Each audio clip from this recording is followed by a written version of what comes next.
Allora, è legato al discorso video, il regalo è legato anche a Londra perché è la colonna sonora di tutto quello che è stato trasmesso in televisione della cerimonia di apertura e di chiusura, e è anche un buon acquisto da fare acquisti su Amazon, visto che sei appassionata di, così puoi prendere quello che ti piace. Glielo dato un bel applauso di nuovo.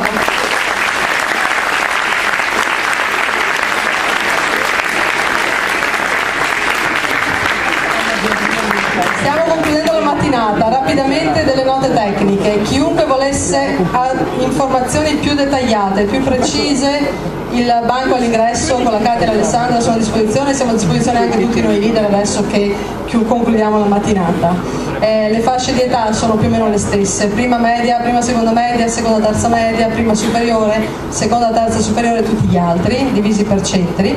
Fuori c'è il materiale illustrativo, ci sono i dépliant, ci sono le locandine, ci sono le brochure, prendetene, sono lì apposta, anche se avete qualcuno a cui portarle, qualche amico, prendetele su.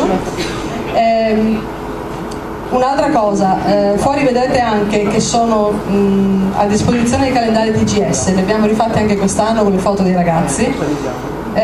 Quello che non saranno spese, praticamente è un euro abbondante su ogni calendario, va direttamente in beneficenza Don Filippo.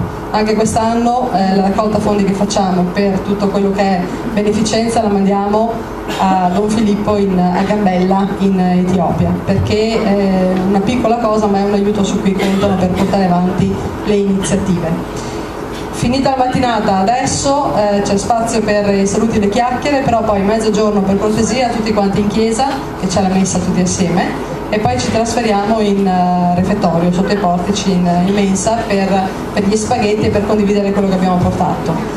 Io volevo ringraziare tutti, penso che se lo meritino, i pazzi scatenati dell'animazione penso che si meritano un applauso.